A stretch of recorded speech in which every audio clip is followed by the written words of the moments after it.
All right, it looks like we're at the top of the hour. I'd like to welcome everyone to this webinar on Micro Focus Secure Messaging Gateway. My name is Q Magus. I'm the Product Marketing Manager here at Micro Focus for this solution and others as well. I'm joined today by Ben Horn. He's the Operations Manager here at Micro Focus. He's going to be demonstrating Secure Messaging Gateway for all of us. So to start off, I just wanted to thank everyone for being here. Hope you can benefit from the information presented today. I did want to mention just a few things to everyone here. If you do have any questions, we're going to have time at the end to answer those questions. But as we're going along, if you have questions as we're presenting the information, feel free to put those through in the questions panel there in the GoToWebinar. So today what we're going to be talking about is we're going to give you an overview of Secure Messaging Gateway. We're going to talk about that. Ben is going to demonstrate the solution, and then of course we'll have time for Q&A. Let me just start off by mentioning a few things about this solution. We know that the concerns that you probably have in your organization has been a shift from spam and viruses. That's something that is still a concern, but that's a shift in what is the concerns in the market there. Bigger concerns are really those botnet attacks, spear phishing, and ransomware. Those are things that can really, affect your organization. And these threats continue to evolve, and new threats could emerge anytime. And so that's why you need a solution to be able to help with that. And that's what we're going to talk about today. And of course, just a couple of stats that we like to bring up is that really, when your system or your users are attacked, it's really for money, right? That's a big thing, is that attackers want to pay the rent. So they really want to find a way to get money from your organization. And we're going to talk about some ways to protect you here. Interestingly enough, some recent stats have shown that about 43% of us have been targeted by a phishing scam, and about 5% of us have actually given up information, costing consumers about just over $1 billion a year. Quite a bit, and I would imagine that continues to grow. And so some things that can really affect your organization, of course, are cyber crime and cyber terrorism, security breaches, those phishing scams, ransomware, email spoofing. Those are things that you need to be aware of to make sure that your organization is protected. And of course, I know that a number of people on this call are current users of Secure Messaging Gateway. Also, I know that a number of you are using our GroupWise users as well. And so we're going to talk about a solution that we provide in Secure Messaging Gateway and how it can benefit your organization. Just some things about Secure Messaging Gateway for those who may not be familiar with it. It is a 0-hour antivirus solution. There's multi-layer spam defense. It supports multiple systems. When it comes to email protection. There's inbound and outbound protection. We're going to show all of this stuff today. Protection for your network, cyber threats, and illicit image blocking. So pornographic images can be blocked using Secure Messaging Gateway. And some other things that are key features that kind of make it different is that there's actually content scanning within email. So Secure Messaging Gateway can search for certain terms and keywords and alert you of that and protect you from that and do scanning for that. There's DOS and DDoS protection, so that denial and distributed denial of service protection from those kind of attacks. Protection for outbound, so messages, your systems aren't hijacked and then used to send out spam or viruses. End user black and white lists are also included there. Also, as you know, or may not know, Secure Messaging Gateway is the only solution to give you that complete protection of your GroupWise system. And so in the past, the solution was called Guava, and Guava has now been renamed and rebranded as Secure Messaging Gateway, and that's what it will be going forward. But what's great with this solution for those who are on GroupWise, it gives you that complete protection of GroupWise, including intercepting messages passing through the MTA, the WebAccess, the GroupWise Mobile Server, and making sure you're free of viruses, spam, and malware. We're going to talk about that a little today. Some other things that are new for those who have seen Secure Messaging Gateway in the past is spam reporting link, blacklist and whitelist management, creation and automatic deletion. That's all enhanced, and then enhanced message notifications. Then in the past release, which was a recent release, if you missed that, and we do have a webinar about that, but in case you missed that, is that there were some things that were recently added, and that was an upgrade path from Guava to Secure Messaging Gateway, support for DKIM verification, and then of course this applies that updates are pushed out on the last Thursday of the month. Of course, the virus and spam databases are updated constantly, but system updates are pushed out that you can apply to your system. And then, of course, one other thing that I just want to make mention of is that Secure Messaging Gateway is part of the Enterprise Messaging solution. This is a new solution that has been released from Micro Focus, and it's a complete collaboration solution that includes email, calendaring, scheduling, and task management. It includes archiving, the security, which is the Secure Messaging Gateway, chat-based teamwork, and disaster recovery. This is available on-premise or in the cloud, and it's one solution that includes all of these products into that one solution. I encourage you to check that out, and if you want more information about that solution that we offer, feel free to reach out to us. So what we're going to do now is we're going to jump into the questions, and we're going to have Ben answer them there and show us Secure Messaging Gateway. I'm going to pause this here and give the presenter over to Ben. One thing for anybody that's new to the Secure Messaging Gateway product, everything is web-based. So any administration that you do is done from the web administration. So we'll just go ahead and get logged in here.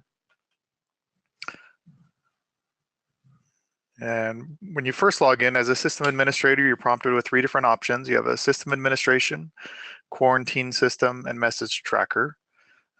Depending on what you want to do within Guava, you would select the appropriate interface. So for what we'll be doing today, we'll go into the system administration. This is where you would create any policies or interfaces or do any system level administration that you would like to do. So this is kind of the basic user interface here. Reload there. So now we can go through and kind of go through it.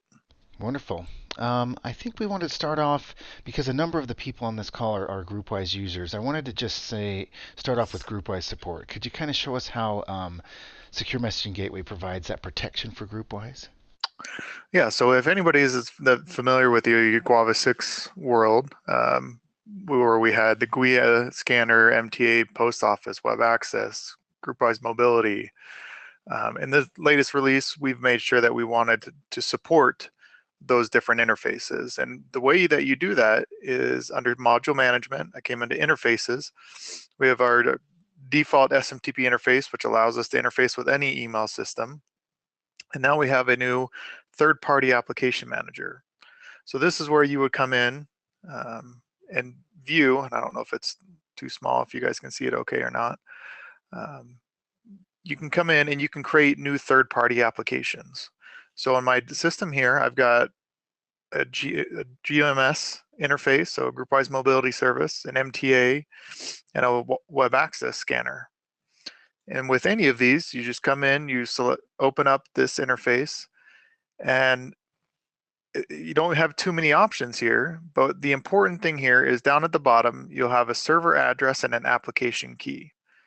These are the 2 pieces of information that you will take to your GroupWise 18 system and say, look, this is where to integrate with Guava or to integrate with the Secure Messaging Gateway product, you need these 2 pieces of information. And with the GMS, MTA, and WebAccess, it's as simple as saying, where is my Secure Messaging Gateway server and what is the application key that I need?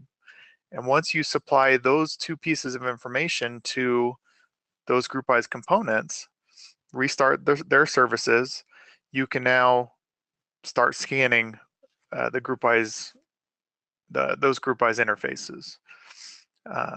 So once you've done this third-party application, what you would want to do next is come and create specific policies for those interfaces. So in the case of WebAccess, we would want to create a policy for what we call WASP, the WebAccess server protection, I believe is the acronym for it. And you would say, look, I want to limit this policy to the WASP interface type. So that way, when a message comes in from WebAccess, it asks, hey, ask Guava to scan this message, or sorry, Secure Messaging Gateway. It says, scan this message and tell me if I should block it or not. So Secure Messaging Gateway will come in and it'll ask the scan engine and say, hey, here's my application key and here's my interface type. Am I allowed to scan this message? The scan engine will then say, yes, you are, and it will match a policy based on the qualifications that you set here. So with your different third-party applications, you want to make sure that you're limiting these interfaces to a specific interface type so that your MTA policy is not conflicting with your WebAccess policy. They're two and separate distinct policies. And then once you've created your policy qualifications, then it's just a matter of coming in and defining what you want to do for the policy. So if in the case of WebAccess, you say, look, I want to make sure I'm not letting viruses come in, or I'm not allowing certain attachments to go out. However you want to do that, that's how you would do that in here inside of the policy scan configuration based on the specific policy that you set. So makes it really easy to set up and configure any policies that you want to integrate with the GroupWise components. And right now that we're supporting the GUIA via SMTP. So we would sit in front of the GUIA, make sure we're protecting the GUIA there. The MTA, WebAccess, GMS, and the post office is about a week away. So that will be out in the next update that we have here, actually in about 1 week. The post office scanning will be there. So Great information. Yeah, and like we said, that's a great solution for those who are using GroupWise, and it gives you that full protection. Before we go into the other one, there was a question here. If someone is, let's see, hold on. Do you convert Guava 6 during the install to maintain custom settings created in Guava 6.x? So what you do during the install, there's a checkbox to say enable the Guava 6 migration component. And I don't have this one exposed on this server. So once you do that, you go through the default setup. It's going to set up a default system the way that we'd like you to have it. But under system management, the very first menu option here, you'll have a Guava 6 migration. And you click on that and it'll walk you through a wizard on migrating your Guava 6, all your settings. So any of your scan settings, your policies, all those can get migrated over, as well as your digest settings and your quarantine user settings. The two pieces of information that we do not migrate will be any of your statistical data from Guava 6 or any of your quarantine data. The reason behind that is that's going to naturally phase itself out after 30 days. You can then power off your Guava 6 machine.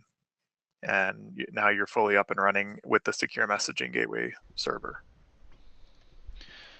Perfect. And there's one other question. I think I can field this one.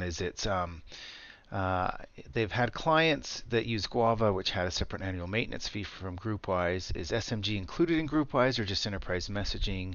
Will they still be paying for two products with two annual maintenance fees? So Secure Messaging Gateway is not included in GroupWise. So if they have GroupWise and they want that GroupWise protection with Secure Messaging Gateway, yes, they'd have to have those two annual maintenance fees. Now it's easier now because it's all going through Micro Focus.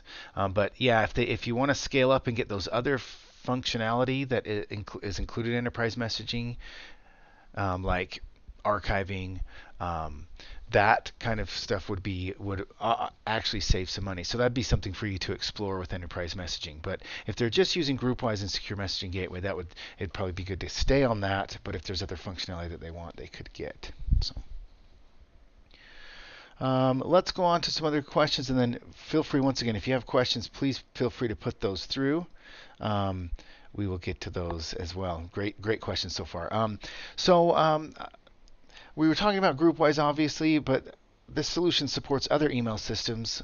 Could you talk to that and maybe show us how Secure Messaging Gateway protects other email systems? Yeah. So whether it's Exchange or Office 365, Gmail, it doesn't matter who the backend is, as long as they're running the SMTP protocol, which is, over the last 30 years now it's obviously very standard because that's how you get all of your email in and out is through the SMTP protocol. So with Secure Messaging Gateway, we have our first or the default interface that you have is the SMTP interface. So we are listening on port 25 and waiting for connections to come in and deliver mail to your email system.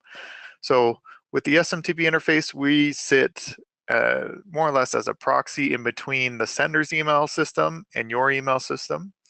So as long as you've got everything ready to go with Secure Messaging Gateway set up, the only thing that you have to do is under Organization Policy Management, under Domain Management, you'll have your different email domains that Secure Messaging Gateway will know about. So in order for us to scan your email domain, you need to make sure that it's entered in here. And all you do is you specify a target host. So once the sending email party connects to us, we need to know where to route to your SMTP server. So whether it's Exchange, again, Office 365, Exchange, Gmail, Lotus Notes, whoever it is, we need to know where to connect to.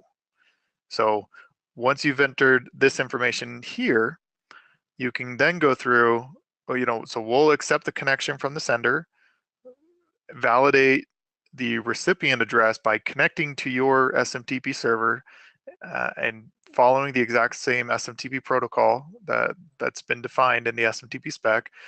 Once your SMTP server validates the recipient, we then continue on in the conversation and start processing email from the sender.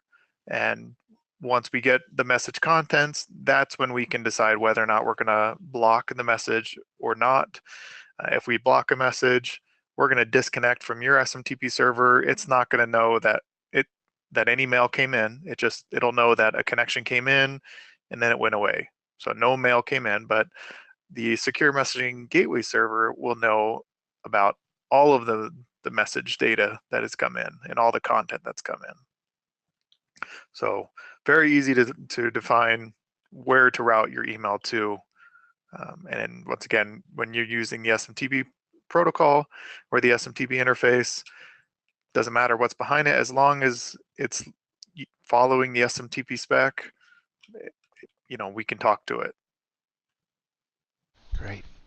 Looks like there's a few more questions from the attendees. One is, does the install allow hard disk size changes from the default ones? In Guava 6, I needed 100 gig hard disk size to support Guava 6. The default size was not big enough in the Guava 6 appliance. So with the Secure Messaging Gateway product, there's two install ways. There's an OVA, which has predefined disk size limits. So that's perhaps not quite ideal as what you're looking for, or you have the option of using the ISO installer, which at that point you can define the disk size that you want to use. And even with the OVA install, through Linux partitioning, you can expand any of the previous size partitions. The next one is, I noticed during the Guava 6 migration that you need to log into the Guava 6 database. Is there a default user and password to log into that? There is, and it all should be, whether it was through the wizard or through our documentation, the default user was Guava and the default password was Guava. I believe all lowercase. Okay, easy enough. We're still missing various reports, daily, weekly, monthly, and so on, that we got used to up in Guava 6, as well as the nicely formatted notifications for sender, recipients, or just admins. Um, yeah, so I guess they're just asking if that's going to be added to Secure Messaging Gateway, those things that are missing. Yeah, so with the notifications, that one, if you've updated to the most recent update, you should have those uh, enhanced notifications. We did a lot of work in the last quarter to make sure we get some better notification templates. So as long as you're running the latest version, you should have much more detailed notification that are coming to, whether it's the sender, recipient, or admin. All of those were reworked, so you should have much more details there. Regarding the reports and such, those are on the to-do list for the coming releases. Don't have an ETA yet on when those will be completed, but that is something that is at the top of our priority list. Great. And then it said, has the very basic hardware requirements for the Guava server, says we're actually using workstation level hardware for 50 user POs, changed for Secure Messaging Gateway? For 50 users, workstation level hardware should be fine. We did some benchmarking, and with I believe we did a dual core CPU and up to 4 gigs of RAM, and we were processing over 2 million messages a day. So I don't think on a 50 user with workstation level hardware, you should run into that limit. Great. Then the next one is, does the mail relay support subdomain routing to two different mail servers? In other words, would it be possible to configure vibe.domaina.com to one server and webaccess.domaina.com to another mail server? It says, today I do that with a postfix configuration. Yeah. So you could come in here and do sub dot, or let's use the one you said, right? Vibe.domain.com. And then you wanted webaccess.domain.com. So for each of these, you can specify different SMTP servers for each of those subdomains.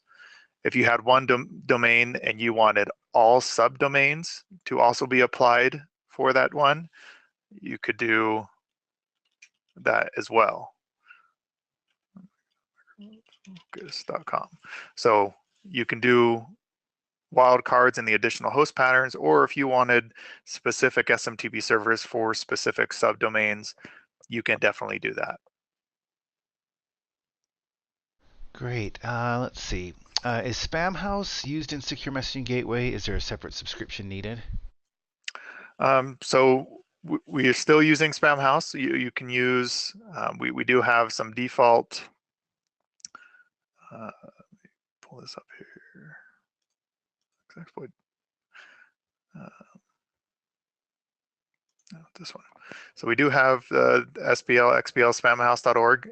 These are the ones that are predefined in all new installs. So you can continue to use these ones. They do have a general free use of these ones, so that as long as you're not abusing these servers, then they won't blacklist you or your DNS service. So there is the general acceptable use policy with these RBL servers. Great. Another one that came through is, excuse me, our Guava ran on an HP server that was configured as an appliance running Linux that Guava set up. With Secure Messaging Gateway, will that be an appliance install like Guava had, or will we have to load up SUSE OS first and then Secure Messaging Gateway? So it is an appliance, so you don't have to worry about the underlying OS. Okay, let's talk about antivirus and anti-spam. Can you talk to us about that in Secure Messaging Gateway and show us kind of how you'd set that up? Yeah, so with the anti-spam policy, or however you want to make sure that we're blocking spam. So once you create a policy, and inside that policy, you're going to set up certain filters. In the filters list, you can see there's a big long list of different filters that are in by default. So we should have anti-spam up here. So all you do is you just drag that down to the workbench. and now we've got an anti-spam. Now, as it is configured right now, all it's going to do is just run the test. It won't actually block or quarantine or do whatever you're expecting it to do, unless you go and you configure it to actually block and quarantine or whatever you want to do. So all you do is you take the little orangey service and you drag it over and you drop it on to the service that you want to do. So now we have anti-spam and we're linking it to block and quarantine. So any messages that come in and they're classified as spam, we're going to block and quarantine those messages.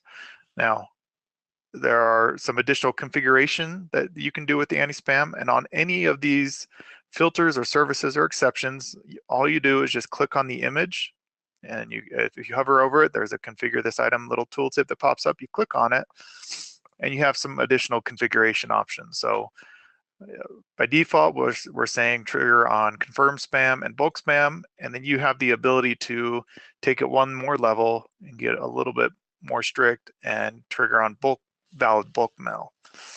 So allows you to configure your anti-spam rules accordingly. If you want to, however you want to do that. What you can do, especially with secure messaging gateway, you can actually even have multiple anti-spam policies, and it's going to say this is a duplicate filter. Are you sure you want to do this? So you could configure one of them to be confirm mail, and you can rename it to confirm spam. And then you could have this one, call it bulk spam. And you say only trigger on this one. And you can configure them both to both block and both quarantine. But this way, now when you log into the quarantine and view your quarantine, you're going to see that the messages that were either triggered for confirm spam or bulk spam. Versus if you just leave it as the default anti-spam policy, then you won't know, if it was a if it was a bulk spam item or a confirm spam item. So you'll just have to, see that it's spam and, and go with that.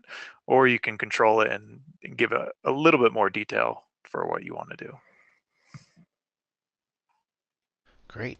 Let's see. Some other ones that came through is, can I run Guava 6 and Secure Messaging Gateway at the same time before converting off of Guava 6? Yes. So as long as you've got either the public IP addresses to do that, or you could put Secure Messaging Gateway in front of Guava 6 or after Guava 6, however you want to do it, that's fine. With multiple IP addresses and multiple MX records, you can run them definitely side by side and do that as well. Great. How much visibility is there to the SMTP logs? There should be full SMTP level viewability. So let me send a quick test message in. So just so we can actually see the logs.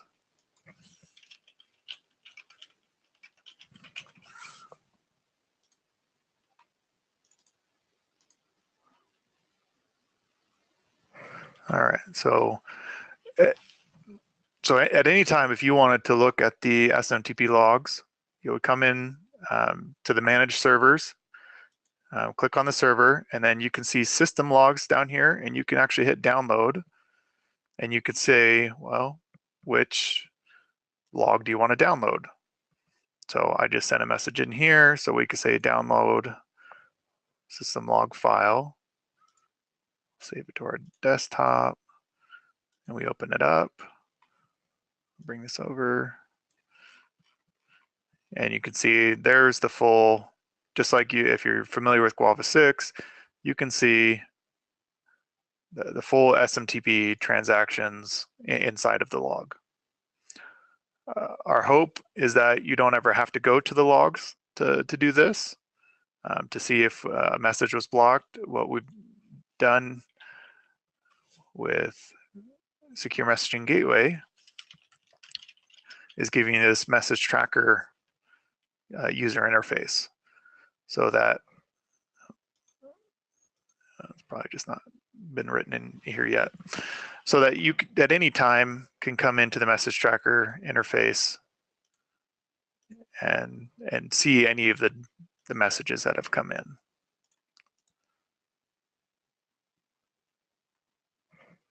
Great.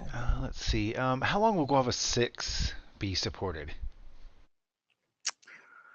I don't have a definitive answer on that one.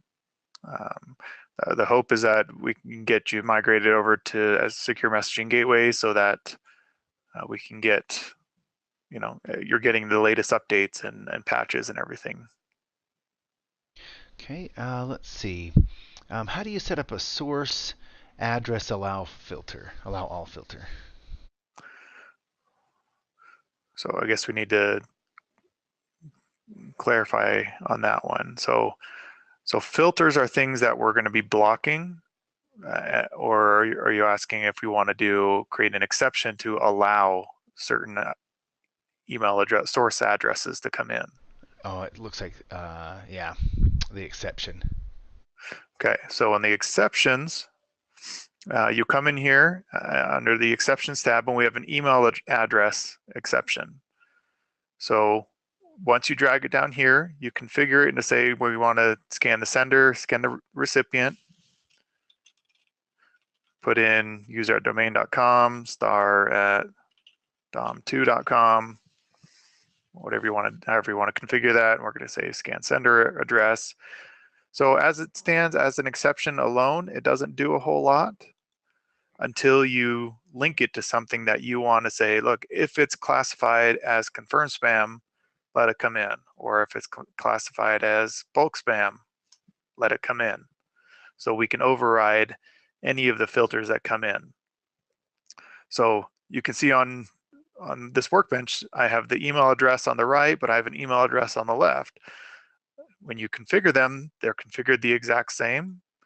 It just, one is an exception. So if at any time you're ever confused, always make sure you're naming these, so you understand what they are.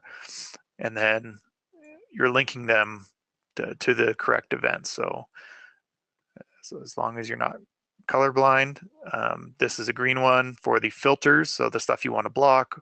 Orange is the services or the actions you want to take if a certain filter fires. And then the exceptions are yellow to say, look, if any time these events trigger, make sure that these email addresses are allowed to come in. Great. And another one kind of going along with what we're talking about is, our previously entered exceptions migrated over? So if you use the migration tool for the Guava 6 to Guava 7 migration, then yes, those will be migrated over. And then, can Secure Messaging Gateway protect against spoof display name on the envelope? Yeah, so you can definitely do in the message text filters. So you can come in here, create a message text, and then you can create, where do you want to look? And then what is the search criteria for the text that you want to look for? So if you look for, let's look in the message header and you do from : space star mydomain.com. You can definitely do something like that so that you're trying to block anybody that's trying to spoof the from address as they're coming from your domain. Okay, great. Let's see. Does Secure Messaging Gateway come with a dashboard showing message flow like found in Guava 6? We do. It's a basic flow right now. If you click on the overview, and obviously in my little test system, I don't have much to show you here. Let me see if I have another one I can show you real quick.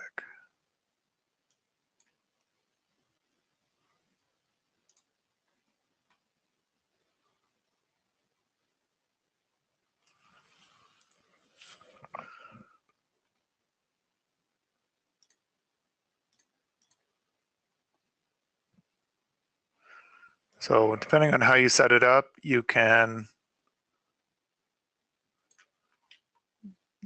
get a little bit more details. And this is obviously something coming further with as we do more with our reporting and our stats.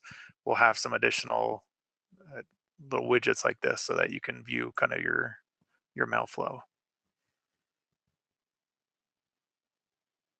Great. Let's see. Another one is, can we install a Splunk agent to capture logs on the appliance?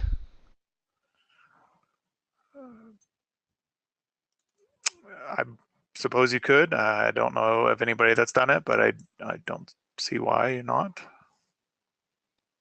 Are there any configuration scenarios in the installation or architecture documentation? I'm starting from zero, never used this before. So when you install this for the first time, we do have a default wizard that you could go through. So if you come in policy management, you can say add with wizard, and you could, you specify your email direction. You want to stop viruses and spam. This is your fingerprinting and attachment types. Do you want to enable the quarantine, enable message tracker, and then at the end gives you a little confirmation. And then now we have this mail filter policy that's set up as a default system. We'll hit save, and then we can look at this to see if this is a default system that we've pre-set up for you that should hopefully be everything that you need to do. We know we're doing the spam filter group and the viruses, different fingerprinting types. We've set up these default systems for you so that hopefully right out of the box, you're up and running in a matter of minutes. Perfect. Let's see. Does the migration tool work with versions prior to Guava 6? No, so you will need to make sure that you're on the latest version of Guava 6. Wonderful. Okay, let's go back to a few more of these other questions. Could you talk to us about DOS and DDoS protection? What does that do, and how would you set that up? Yep. So with the denial service and a distributed denial service, we make sure that we want to contain that at the SMTP connection level. So right on the SMTP interface, you just have to look for the menu item, denial service protection, and you just enable it. And then that will come through and see if we're getting too many connections from a certain IP address over a given amount of time, then we're going to start blocking those IP address connections so that they're not tying up your threads and using all of your resources, so that normal mail flow can come in just fine. But those abusive IP addresses, we can make sure that we're getting those blocked.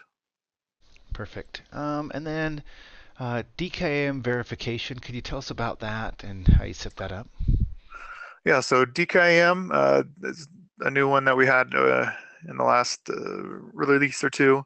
So to do DKIM, it's easy to set up and not a whole lot that you have to do there, but there are some steps you have to do.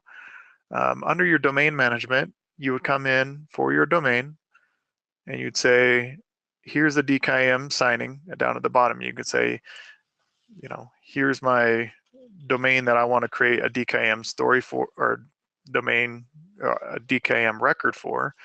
The selector can be anything you want. But this is something that is applied up at the DNS level. So once you create the domain that you're going to create the DKIM record for and the selector, all you have to do is hit save. And then now you have the public key, create key, and upload key. So if you already had a DKIM key that you wanted to reuse, then you could do that. Otherwise, you hit the create keys. And now a new key has been created for you. Then you click on the public key, and it gives you the record that you need to take and actually upload to your DNS entry. And all of this is documented in our documentation so that it's hopefully pretty easy to follow, but you pretty much go into your domain registrar. You create a subdomain under your main domain called _domain key. And then underneath there, you would create a record. And this is the selector that you would have specified previously. And inside of that, you would create a TXT record with everything that's in the quotes, excluding the parentheses. So this is the record that you would go and create up in your DNS records, so that others could, as you go through and send your outbound mail through secure messaging gateway, you would want to make sure that you are creating, let's see, so we would have a message received event. I would configure this so we're going to match that it's an outbound message only. And then we are going to create, drag this up here so we can see the full list. We're going to make sure that we DKIM sign this message so that users that you're sending to would then be able to verify that your DKIM record matches, and then they could go through and get the public key from your domain or your DNS entry and verify that this mail is legitimately coming from you. So that's on the outbound side. On the inbound side, we have DKIM verification. So this is one that you would want to make sure that you would set if you wanted to specifically do certain email senders and say, look, I want to make sure that so-and-so's legitimate, then you would do an email address filter, attach a DKIM verification filter beneath it so that we would make sure if the sender is this, then do the DKIM verification step. And then off of that, you would do a block or whatever you wanted to do. So allows you to both manage the outbound email side so that we were signing our messages, but then also on the inbound side, verifying that the senders are any senders that are legitimately signing their messages are allowed to get through, versus ones that are signing it but then are being spoofed or whatever. Then you can make sure that those are handled as well. Great. There was a question came through too. We sent out a large list of email users, so will the DOS block them? And if so, is there a way to create exceptions for in and out email messages? So as long as it's going through the outbound email side and we're not seeing those connections as inbound, you should be okay to do everything, handle it on the outbound side. The other thing that you can do, and this works in with the scalable design of SMTP or with Secure Messaging Gateway, you can create multiple SMTP interfaces, whether you're going to have multiple servers in your Secure Messaging Gateway infrastructure, but you could create a new SMTP interface that specifically handles outbound connections. And then for that one, you just turn off the DOS prevention. So that makes it a lot easier to do that. So I understand that Secure Messaging Gateway has email keyword scanning or content filtering. Could you show us where to find that? Yeah, so we kind of went over that one. And it's done in the message text filter that you could do. So you can create specific message text filters that look in the body, subject, header, or even the source file. And you can look for any of those in those areas, and you can create custom lists for the keywords that you want to block. And you can have one specific to each of those locations. So you could have a body text filter and a message subject filter, and they don't have to be the same filter. Also, we talked a little bit about how there's updates to the system the last Thursday of each month. Could you tell us about how that works and what people need to do on that?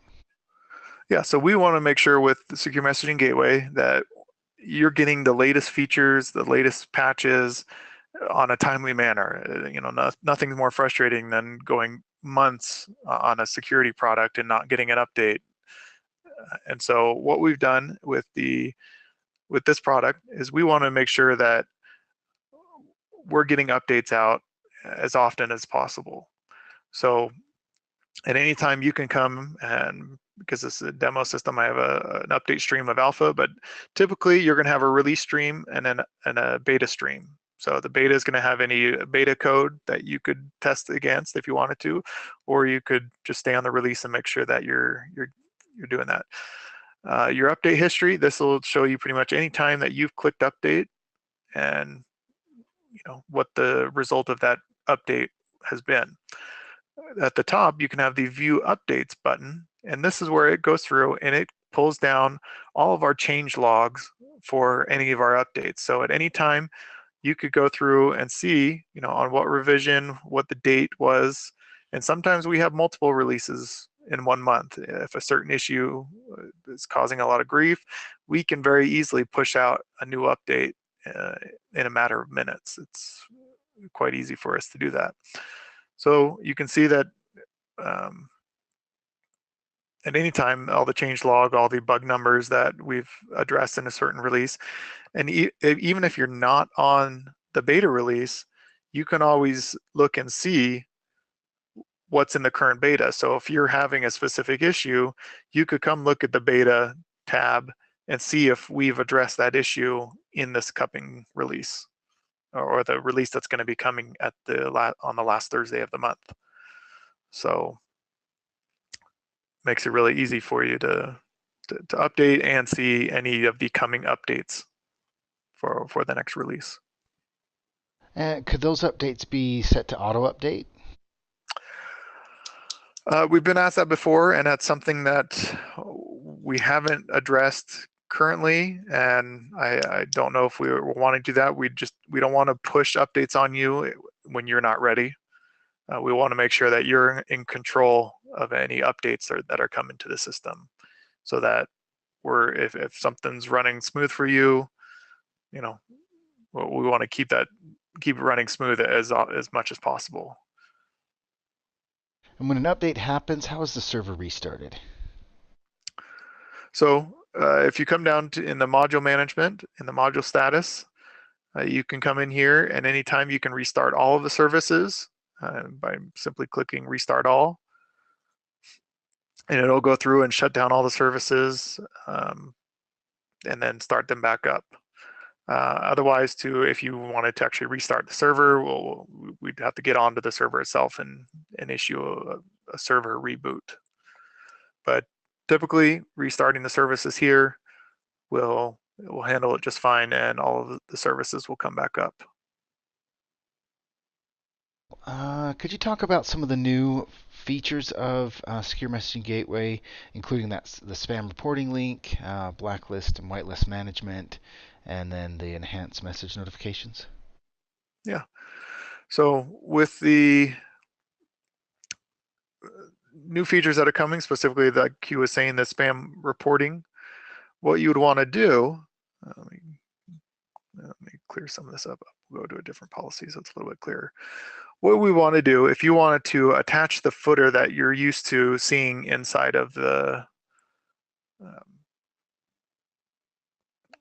in Guava 6, if you enable this. So what we'd want to do is we want to have an anti-spam test, and then we are going to create or link a spam reporting link to this message. But the one thing that you want to change is that we want to invert this node logic. And the reason for that is right now, the anti-spam test, if you just leave it as is, so this one over here, this is looking for something and it's running the spam test. If it detects that a message is spam, we don't want to be attaching a spam reporting list because we already know that it's spam. So by doing the invert node logic and running this test on here, and you can see that, so this test, if a message comes in and it's not classified as spam, then we are going to attach the spam reporting service, so that at the bottom of the message, you're going to get that little footer that says, hey, if you think this is spam, click here and we'll submit it to our spam services. So it should only happen on messages that come in that are clean. or that the spam engine did not see as spam, versus the messages that it already knows that it's spam, so there's no reason to attach the spam reporting link to it.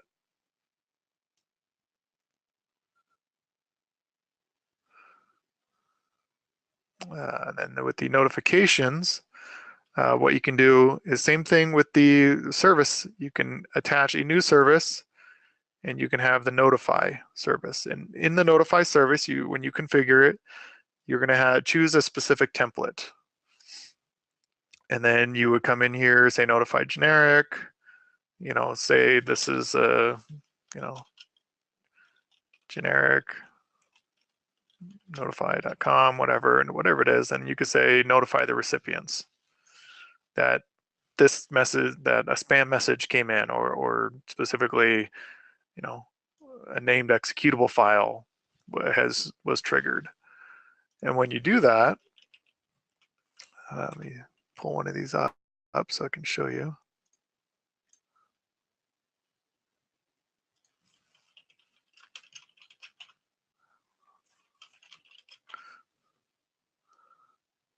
So users or admins or whoever it's going to be will get notified. And this is what they will see, whether now, depending on whether you're an admin or the sender or the recipient, obviously it depends on what they'd see. But in this specific spam message, you can see that I had a message attachment size that said, look, it's, it didn't meet the certain size limitations, or it fired because of this email address, or if it was spam, or whatever it might be. It's going to show you right in the notification why this message, or why you were notified with this message. So before it was pretty basic and not very easy to see or understand why you were notified. But you have in the subject, you can see that attachment size, email address, and message received. And then when you actually open the message, you can see, the sender IP address, the sender email address, and the subject of the message. And then you see the reasons why. Okay, great. Looks like we have a few more questions, and we just have a few more minutes, so we'll try and get to these. Can you force TLS connections with specific domains? So right now, I know that's on our to-do list to force TLS for incoming messages. So it's going to be in here in the in the protocol here to say, look, I need domain X to do this. One of the options that you can do is with the SMTP envelope filter.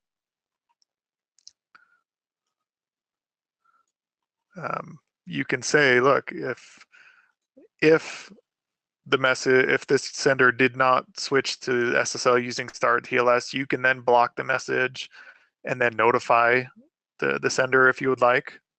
So that's something that you can do today, but we are working on a solution to force certain senders or all senders to use start TLS to make sure that messages are coming in encrypted. Okay, a few more here. GroupWise users, can they add email senders to a blacklist or a whitelist? Yeah, so within the quarantine system, or even with the latest digest, which I don't think I have one of the, oh, I do. So in this latest update, you should have the ability inside of your digest, where now directly from a digest, you can actually release whitelist or blacklist, or depending on whatever right you have, you should be able to perform that action within the digest itself. And then that way users can manage their own personal whitelists or blacklists. Obviously, if it's caught inside of the digest, then it doesn't make a whole lot of sense to add it to a blacklist since we already caught it. But depending on how you configure your policy, if you had a blacklist filter set up that was forced disabling quarantining of a message, then we can make sure that those messages do not get quarantined so you don't get notified again. But from the quarantine itself, you can, or from the digest itself, you can release and or whitelist messages. So makes it hopefully a little bit easier for your users to do that for themselves.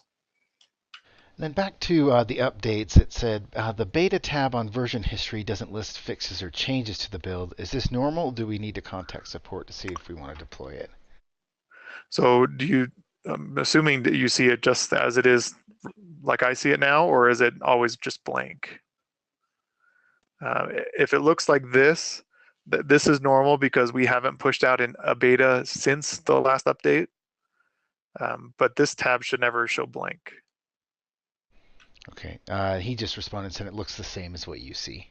Yeah, so we just have not done a beta update since our last update. Let's see. It looks like we have a few more here. Okay. Sorry, I'm just trying to go through all these here and see.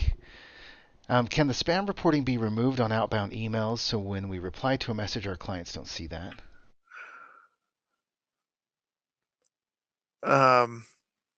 So what we would typically do and what we're trying to do, especially in the cloud product, is that we'll have an inbound SMTP policy and an outbound SMTP policy. And on the outbound policy, we would not be attaching the report the spam button. But on the inbound policy, you would want to attach that. But right now we do not, on an outbound messages, we don't comb through the message itself and look for that link at the bottom of the email and pull it out. But as long as you had an outbound SMTP policy that was not attaching the spam reporting link, I'm hoping that would suffice, at least for now. Great. It says in your notification there's been sender and recipient at the bottom, which looks like a new template. Will they be rolled out with the new version and automatically replace the former default ones?